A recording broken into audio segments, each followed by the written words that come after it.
Onda Cero, Catalunya. Et mereixes aquesta ràdio. Onda Cero.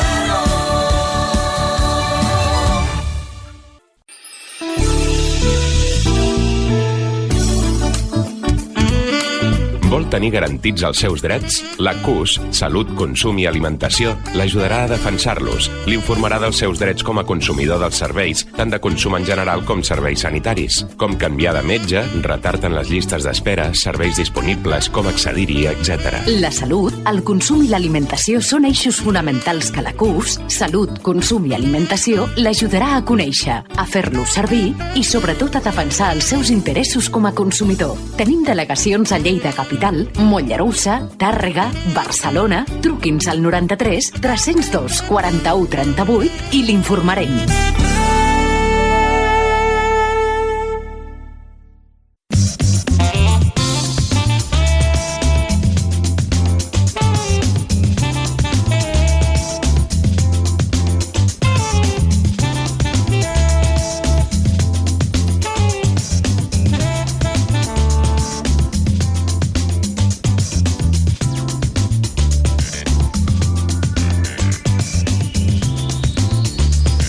Bien, verán ustedes, lamentablemente estamos viviendo una crisis a diferentes niveles, pero una crisis sin precedentes que afecta a todos los ámbitos de nuestra vida. Evidentemente, el primero de ellos es el ámbito de la salud. Sin duda, un aspecto sin duda prioritario para poder atender al resto de los frentes que tenemos abiertos. Una situación que se complica cuando también de forma simultánea nos vemos obligados a ofrecer respuestas a diferentes situaciones que también son urgentes, aunque, insisto, el ámbito que más nos preocupa, el ámbito preferente, es el ámbito de la salud. Vamos a desarrollar este tema en la medida del tiempo que tenemos disponible. Vamos a hablar con nuestro invitado, con Francesc José María, que es abogado, asesor del Consorcio de Salud y Social de Cataluña y de la Confederación de Entidades del Tercer Sector. Señor José María, buenos días. Buenos días. Buenos días. Bueno, si me lo permite, vamos a pedirle una primera aproximación global, luego entraremos a comentar más a fondo algunos detalles, pero desde su propia visión a nivel profesional, ¿cómo está viviendo todo lo que representa la evolución de esta crisis por la pandemia del coronavirus, pero en el ámbito de Cataluña? Bueno, pues en el ámbito de Cataluña lo estamos viviendo, supongo que igual que en el resto de comunidades autónomas y de territorios del Estado español, con una gran preocupación. Nos ha pillado la pandemia y todo el brote en una situación de poca previsión de entrada, ¿no? de lo que podía llegar a suponer, y nos íbamos fijando en lo que ocurría en China, en Italia, en Irán, y parecía que eso no iba a llegar o no iba a llegar con la misma contundencia a nuestro país. Y llegó y tenemos las cifras que desgraciadamente tenemos de personas contagiadas, de funciones, etcétera. Pronto se vive pues muy mal, y desde los ámbitos que asesoro, que son las entidades del sector público sanitario y las entidades del tercer sector social, pues se está viviendo con una gran preocupación y con una gran tensión. Sí, sin ningún género de dudas. Vamos a entrar en aspectos más concretos. Algunas personas expertas que se han pronunciado de un tiempo a esta parte, expertas en gestión sanitaria y en salud, se han manifestado diciendo que, manifestando la percepción, diciendo que tienen la percepción de que ha faltado, o incluso está faltando, un verdadero gobierno de crisis sanitaria en la respuesta efectiva al COVID-19. ¿Usted comparte esta apreciación? Hombre, yo creo que se han tenido que improvisar muchas medidas que por lo que respecta al sistema de salud teníamos y tenemos un órgano de gobierno que podríamos decir entre comillas federal, que es el Consejo Interterritorial de del Sistema Nacional de Salud, que para algunas cosas ha funcionado como tal consejo y para otras ha ido muy al remolque de las decisiones que tomaba el Ministerio, ¿no?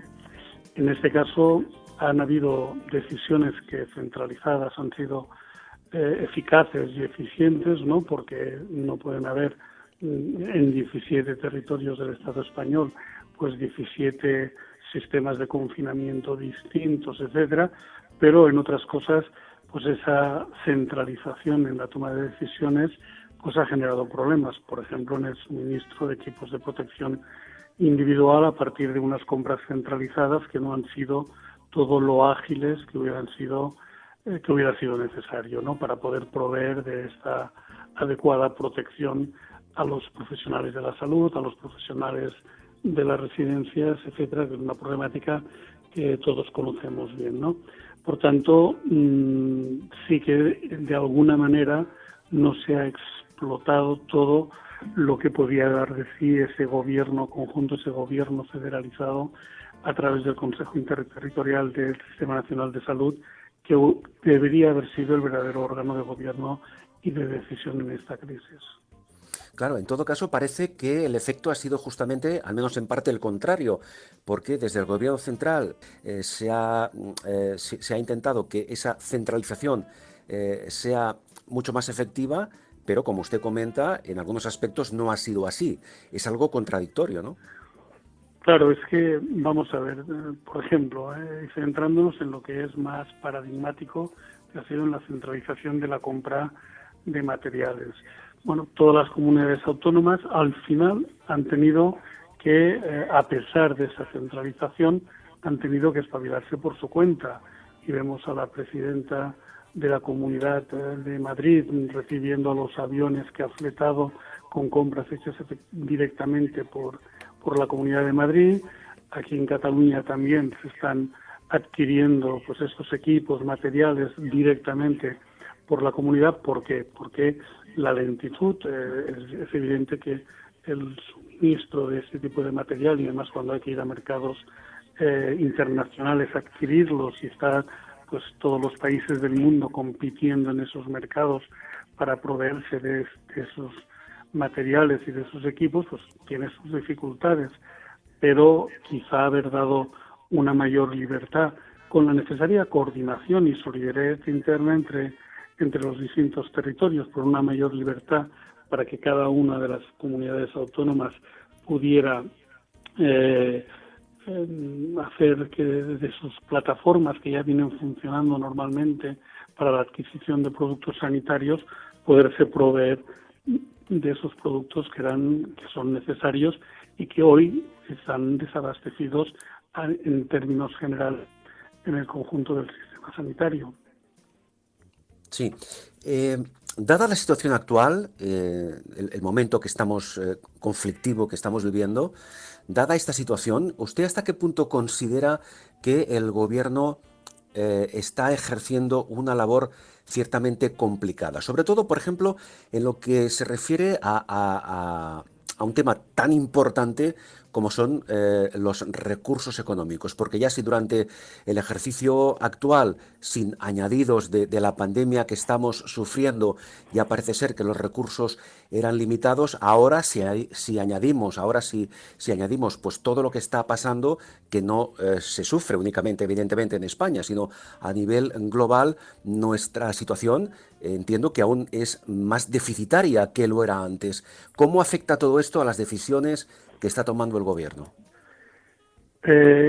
Seguro que afecta. No debería afectar en exceso, porque está claro que de esta crisis todo el mundo, Europa, los estados, los territorios, los municipios, todo el mundo, las entidades que se dedican a proveer servicios de atención a las personas, todo el mundo va a salir con un mayor endeudamiento y con un mayor déficit. Por tanto, hace pocos días el vicepresidente del Gobierno de Cataluña cifraba por la horquilla baja en 1.800 millones más de gasto que provocará en la adquisición de materiales, habilitación de espacios, compra de fármacos, etcétera, que va a generar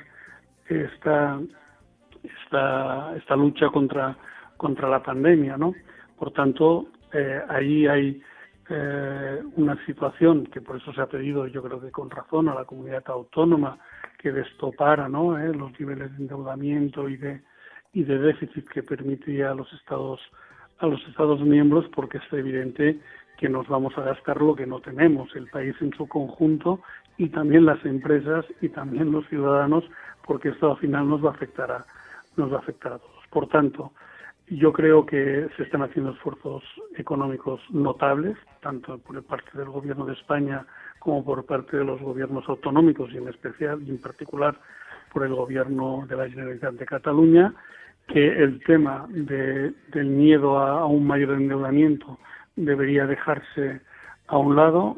Cuando tuvimos la crisis financiera del 2008, pues no sé de dónde, pero salieron los 60 y tantos miles de millones de euros para rescatar a la banca. Pues ahora lo que se trata es de rescatar la salud de los ciudadanos, y por tanto ya sabemos que el dicho de la salud no tiene precio es una frase incompleta, porque siempre se tiene que completar, no tiene precio, pero tiene un coste. Pero en estos momentos el coste ante la crisis económica que estamos sufriendo debería ser el factor menos importante a tener en cuenta. Claro, parece entonces la incógnita parece que está en el sentido de dónde van a salir esos euros, ¿no? De dónde se van a extraer, quién va a invertir una cantidad importante económicamente hablando para rescatar, como usted apuntaba, la salud de los ciudadanos de este país. Ahí, ¿qué poderes económicos, cuáles son los poderes económicos que pueden o que deberían actuar?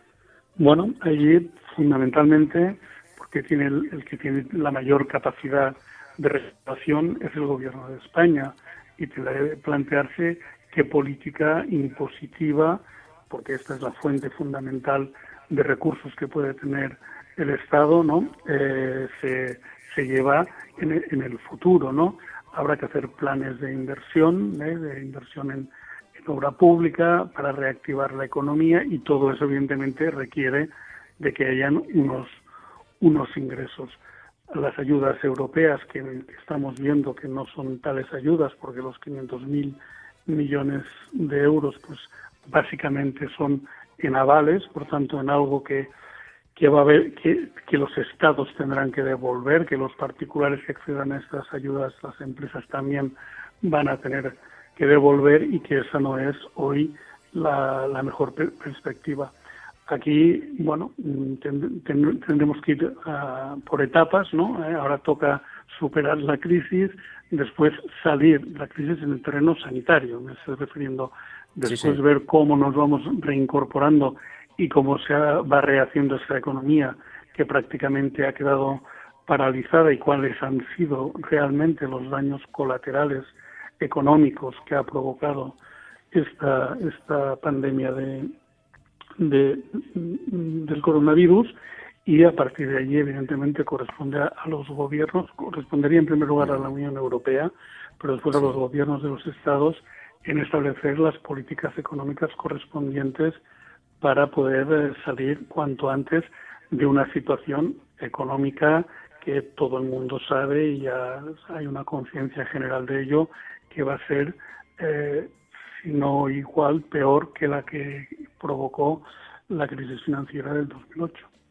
Antes de entrar más en temas centrados en la salud, usted lo acaba de apuntar ahora, ¿no es un poco, digamos, decepcionante la respuesta que está dando la Unión Europea? Usted hablaba ahora de avales, que en su momento, pues cuando se apliquen esas medidas, efectivamente deberán retornarse en su momento. ¿No es un poco decepcionante, o de alguna forma podemos pensar que la Unión Europea no ha dado una respuesta efectiva o no la está dando? En mi opinión particular es que la Unión Europea no está a la altura de las circunstancias, y que están pesando más los intereses particulares de los Estados miembros que la solidaridad que debería presidir, que para algo se constituyó la Unión Europea, ¿no?, para ejercer una solidaridad entre los distintos estados, y hoy lo que está pesando más es el interés individual de cada Estado miembro, los recelos que hay entre los Estados del norte con los del sur. Los del norte han sido ahorradores, los del sur, en la visión del norte, somos dilapidadores, y que en estas épocas últimas que hemos entrado de salida de la anterior crisis económica no hemos hecho el esfuerzo económico que hacía falta. Bueno, todas estas argumentaciones están saliendo, pero el hecho claro y concreto es que la Unión Europea no está dando la talla en un momento en que se la requiere. Efectivamente. Vamos a hablar un poco más del tema puramente sanitario. ¿Cómo valora usted el papel que ha desarrollado y que está desarrollando hasta la fecha actual, a día de hoy, la OMS? Porque también hay críticas en este sentido, diciendo que el presunto papel orientador sobre actuaciones a seguir y sobre marcar unas pautas más definidas no ha sido todo lo que se esperaba.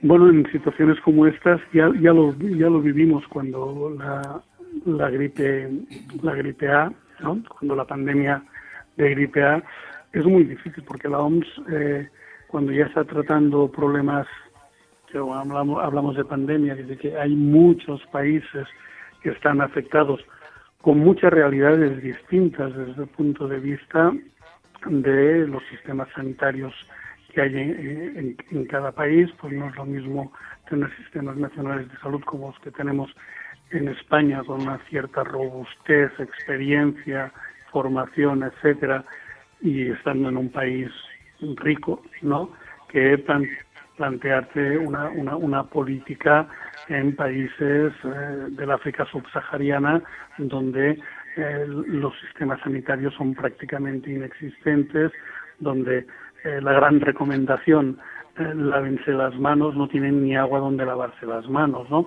Por tanto, acertar con políticas generales, ¿no?, que puedan, en situaciones pandémicas, es bastante difícil.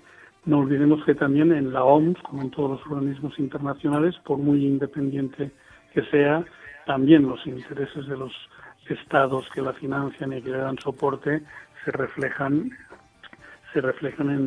en la toma de decisiones. Yo creo que, a pesar de la dificultad que supone, ¿no?, ponerse al frente de una crisis sanitaria a nivel internacional de las dimensiones como la actual, pues que son dificultades evidentes, lo está haciendo bastante bien la OMS, desde mi punto de vista. Ajá. Respecto a la actuación de la OMS, hay un aspecto concreto sobre que sí que pienso que sería interesante saber su opinión. La OMS no decretó la pandemia mundial hasta el pasado 12 de marzo, es decir, 2 meses y medio después de lo que ocurrió en China. ¿Cómo valora usted esto? Es que la declaración de pandemia, la pandemia es que afecta a muchos territorios, ¿no?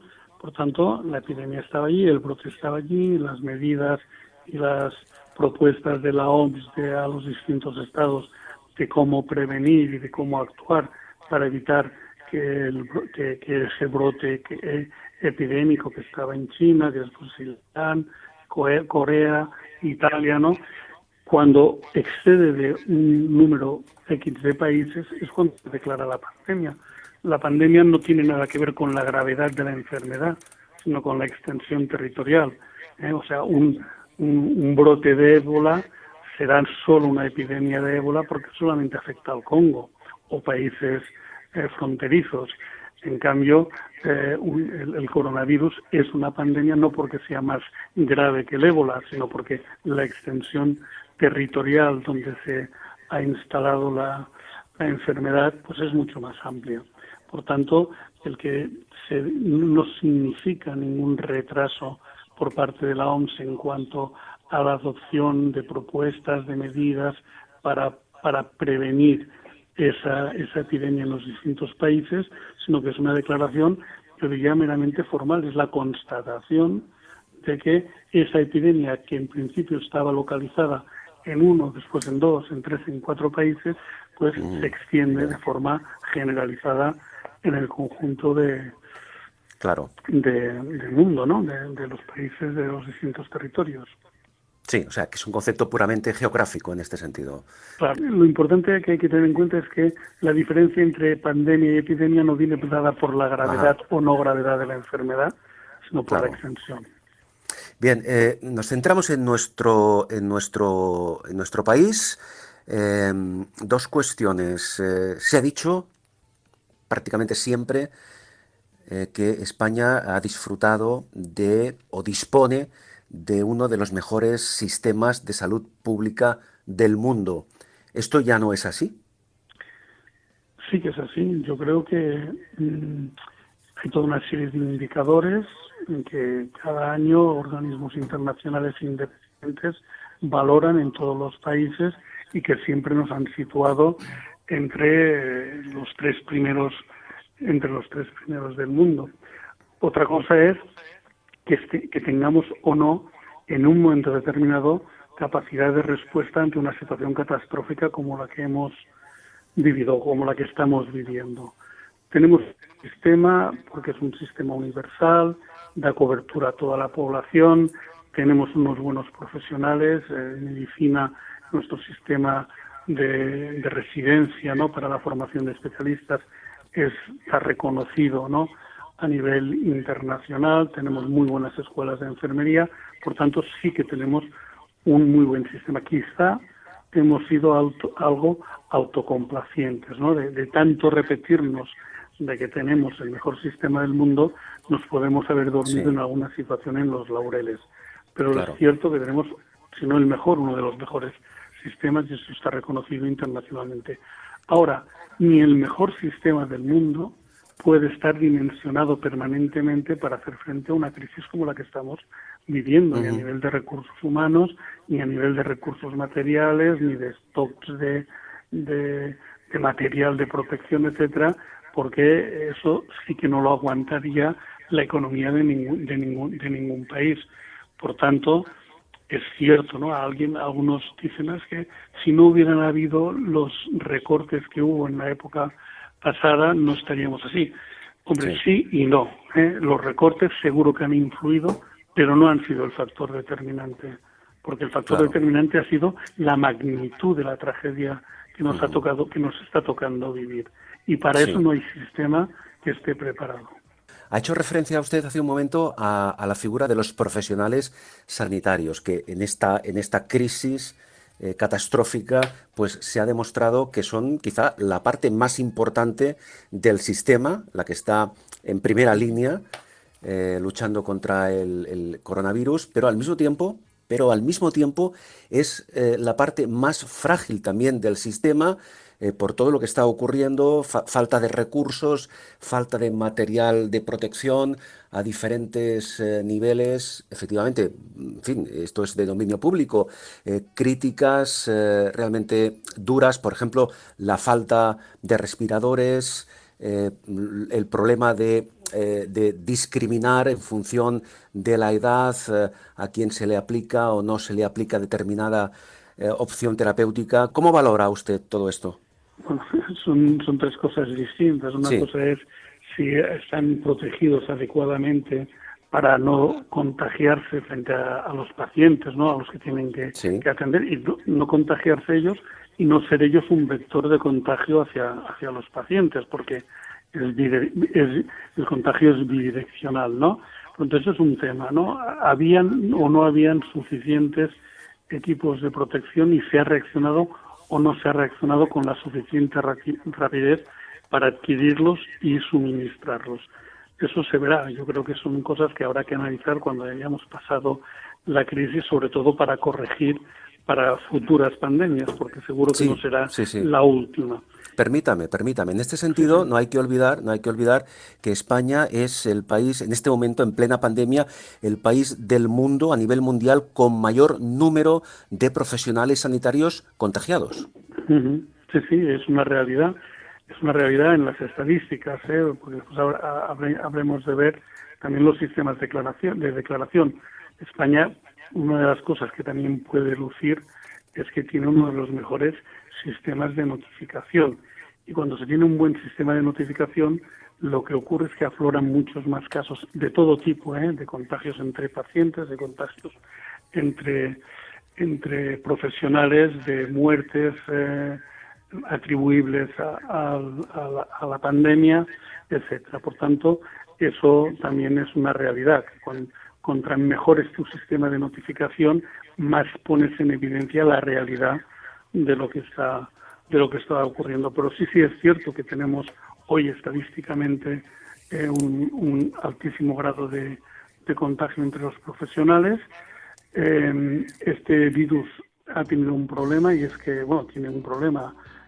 ya es contagioso antes de que aparezcan los primeros síntomas en el que es portador del mismo. Por lo tanto, hubo un primer momento de circulación del virus donde no se estaba preparado ni para detectarlo ni para conocerlo, y evidentemente quien está en contacto con la población enferma pues son los profesionales sanitarios, ¿no? Y eso es, por tanto, uno de los colectivos de mayor riesgo para contraer la enfermedad.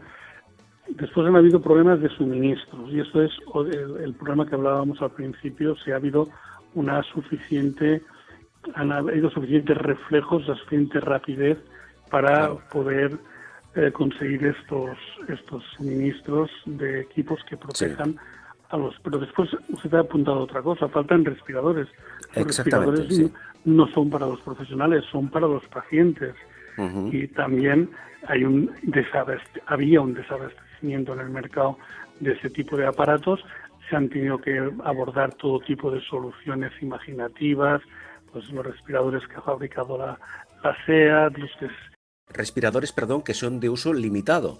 Claro, son de uso limitado y solamente para situaciones excepcionales, temporales, casi diríamos son para uso en hospitales de campaña, pero que de alguna manera palían, ¿no?, la falta de esos otros respiradores, digamos, más sofisticados, que son los propios que tienen que existir en una unidad de cuidados intensivos. Sí. Se ha llegado a hablar, incluso de medicina de guerra. No sé si esto es excesivo.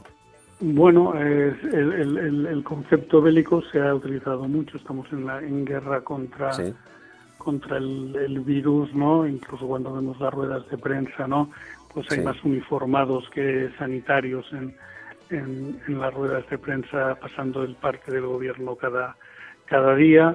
Bueno, sí, hay una cierta léxico de carácter bélico, ¿no?, a la hora de definir en la situación en la que nos encontramos. Pero esto es conveniente, ¿sería deseable utilizar esta terminología? Yo creo que no, que estamos luchando contra un virus. Aquí no hay soldados, no hay peras en el sentido bélico, y no estamos enfrentados más que con un elemento, ¿no?, que está allí en la naturaleza y que nos está provocando una enfermedad, como vendrán otros que nos provocarán otras enfermedades, porque esto hemos de aprender de esta crisis para prepararnos para futuras crisis, ¿no? Y después usted ha planteado otro tercer punto, que es el campo de la ética, ¿no? Y es el tema de la discriminación o no discriminación de determinados pacientes a la hora de tener acceso a determinados recursos. Esto ya ha ocurrido, esto ya ha ocurrido en estos últimos días. Se han dado casos en este sentido, ¿eh? Yo creo que por eso se han pronunciado los comités de bioética. En los comités de ética asistencial de los centros se han hecho protocolos para establecer cuáles son los criterios. Un primer criterio que todo el mundo tiene claro, ¿no?, y que hay un consenso general, es que la edad cronológica no es un criterio para acceder o no acceder a un determinado recurso en un momento determinado, como tampoco es un criterio quien primero accede al recurso, porque esto no se trata de coger la vez en la pescadería, sino que hay que tener un análisis de la situación, de las patologías, las expectativas de vida. Bueno, hay que hacer todo un análisis del paciente, ¿no?, y de la enfermedad a la hora de determinar ante una decisión difícil. tengo un respirador y tengo a 2 que lo necesitan, pues quién accede o no accede a una decisión. Claro. Pero clínica entiendo, y éticamente difícil. Sí, entiendo que el protocolo existe, el protocolo a nivel de bioética está, entiendo, suficientemente estructurado, pero quizá el problema o una parte del problema radica en el momento en que se explica la decisión a los familiares de la persona a quien se le aplica el protocolo. Y ahí quizá es donde puede existir pues una, no sé si llamarle desinformación o una falta de comprensión de ese protocolo. Bueno, ahí sí que hay esa comunicación, ¿no? Como comunicamos las malas noticias a los pacientes. Esto no es solamente ahora en la época de esta pandemia, ¿no? En otros momentos, digamos, normales, ¿no? Entre comillas, de la actividad asistencial, muchas veces hay que comunicar malas noticias a los familiares de los pacientes o a los propios pacientes, y aquí hay todo un tema de cómo se han trabajado las habilidades comunicativas, cómo se puede, en qué entorno se tiene que informar, quién tiene que informar, ¿no? Si el médico que ha atendido al paciente que quizá esté chocado emocionalmente u otro médico. Bueno, todo eso también hay protocolos en ese sentido en las organizaciones sanitarias de cómo se debe proceder. Es cierto que aquí viene acompañado todo de una gravedad, familiares que no pueden tan siquiera muchas veces acompañar en el tramo final de vida a su familiar porque están aislados dentro de una habitación del hospital. Bueno, hay toda una problemática aquí muy importante, pero lo que sí que se requiere ahora es también a los afectados mucha comprensión. Esa decisión se toma con criterios clínicos, se toma con criterios éticos. Aquí hay un principio de justicia, y es que cuando los bienes son escasos hay que repartirlos, y hay que repartirlos pues con un criterio consensuado. Y hoy las sociedades científicas, los comités de ética, los colegios profesionales, el propio ministerio, todos han sacado indicaciones y protocolos que todos van en la misma dirección y en el mismo sentido. Por lo tanto, la gente tiene que estar tranquila. No porque tenga una determinada edad no me van a tratar. Si no me van a tratar, no será por la edad como factor determinante, sino porque hay toda otra serie de factores, ¿no? Claro. De patologías, de expectativa de vida, etcétera, etcétera, que se tienen que tomar en cuenta a la hora de tomar una decisión de quién accede y quién no accede. Por suerte no hemos llegado al colapso, y por tanto esas decisiones han sido las menos. Sí, por suerte entiendo que, como usted dice, no hemos llegado todavía a situaciones tan extremas, y creo que de alguna forma pues la sociedad ha de ser capaz de entender que cuando se produce una situación extrema a este nivel, pues el protocolo establecido entiendo que actúa correctamente con todos esos parámetros a los que usted se ha referido. No me gustaría acabar esta entrevista. Evidentemente quedan otros temas muy interesantes para abordar, lo haremos en una próxima ocasión, pero sí que me gustaría, señor José María, hablar un poco su opinión sobre todo lo que ha ocurrido y está ocurriendo todavía a día de hoy con la grave situación de las residencias de tercera edad, me refiero, situaciones dramáticas que todos hemos visto, leído en la prensa, noticias realmente aterradoras. Ahora parece ser que aquí en Cataluña muchas de estas residencias han pasado a depender del Departamento de Salud. ¿Esto usted cómo valora? Es decir, ¿se va a mejorar en algo? ¿Es una decisión conflictiva? ¿Va a servir para controlar o para erradicar las situaciones nefastas que se han vivido en algunas residencias, sobre todo aquellas más pequeñas incluso? Bueno, las más pequeñas tienen dificultades porque habiendo unas instrucciones claras en caso de contagio, cómo aislar, cómo sectorizar y tal, claro, las que son un piso, ¿no? En el ensanche de Barcelona, pues evidentemente ninguna de esas medidas que estaban establecidas se podían abordar. Yo creo que en el sector de residencias se ha recibido muy bien el hecho de que el gobierno haya determinado que, como esto es una crisis sanitaria, se encargue el Departamento de Salud, ¿no?, de ponerse al frente esas residencias para intentar, ¿no?, corregir, porque el hecho del contagio y desgraciadamente de la cantidad de fallecidos que ha habido de nuestra gente mayor, eso está ahí, ya eso ya no se puede corregir. Es irreversible. Sí, eso es irreversible, pero hay que pensar ahora en cómo frenar, ¿no?, ese contagio en los centros residenciales y mejorar, por tanto, la situación que hay en los mismos.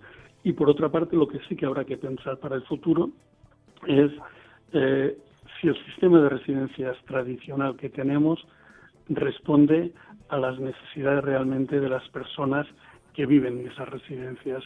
Hoy, ¿qué diferencia hay entre un centro sociosanitario y una residencia asistida? Bueno, pues que uno depende de salud y el otro depende de servicios sociales. Las personas que están siendo atendidas en uno y en otro tienen la misma fragilidad, la misma vulnerabilidad, etcétera, ¿no? Por tanto, habrá que repensar el funcionamiento de estos centros, sobre todo cuando son centros residenciales para gente dependiente, etcétera. Entiendo. La última cuestión que me gustaría abordar por hoy es el hecho, recordemos que la Generalitat de Cataluña en su momento, hace unos días, reclamó de forma insistente medidas extraordinarias de confinamiento para Cataluña al gobierno central en Madrid, sin demasiado éxito.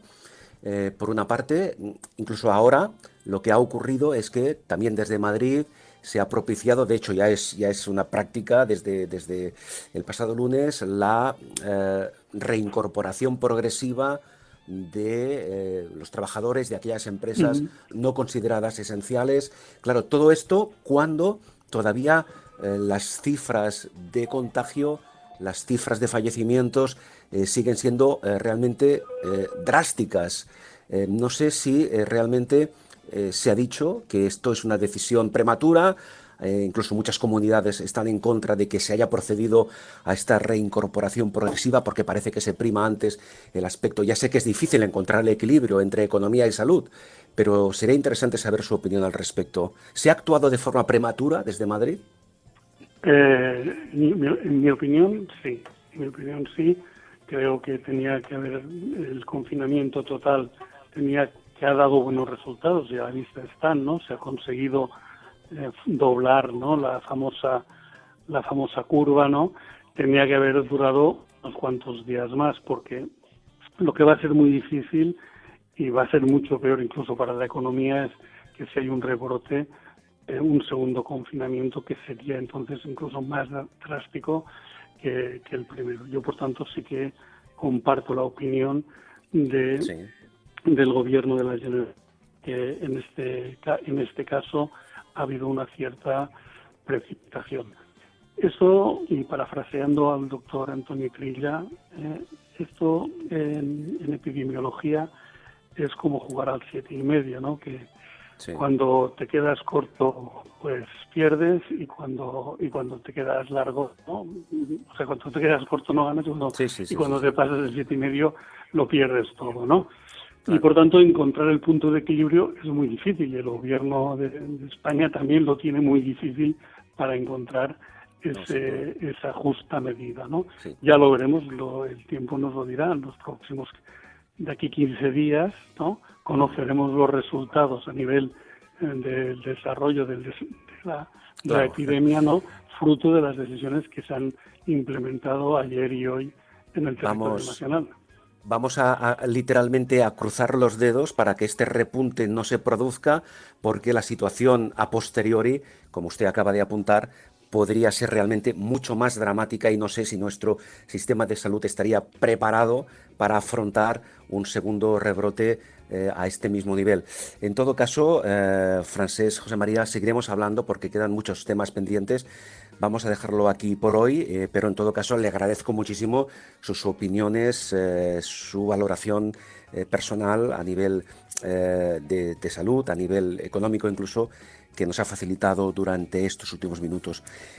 Francesc José María es abogado, asesor del Consorcio de Salud y Social de Cataluña y de la Confederación de Entidades del Tercer Sector en Salud. Francesc José María, muchas gracias, buenos días. Bueno, pues muchas gracias y quedo a vuestra disposición para lo que necesitéis. Hasta otro momento. Adiós, buenos días.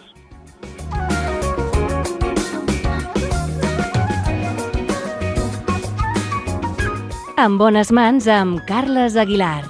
La salut, el consum i la qualitat de vida en primera línia informativa. Els millors especialistes i els professionals més qualificats sempre al teu costat.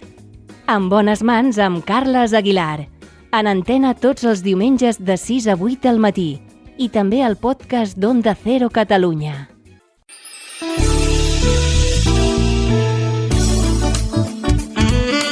Vol tenir garantits els seus drets? La CUS, Salut, Consum i Alimentació, l'ajudarà a defensar-los. L'informarà dels seus drets com a consumidor dels serveis, tant de consum en general com serveis sanitaris. Com canviar de metge, retard en les llistes d'espera, serveis disponibles, com accedir-hi, etc. La salut, el consum i l'alimentació són eixos fonamentals que la CUS, Salut, Consum i Alimentació, l'ajudarà a conèixer, a fer-lo servir i sobretot a defensar els seus interessos com a consumidor. Tenim delegacions a Lleida Capital, Mollerussa, Tàrrega, Barcelona. Truqui'ns al 93 302 41 38 i l'informarem.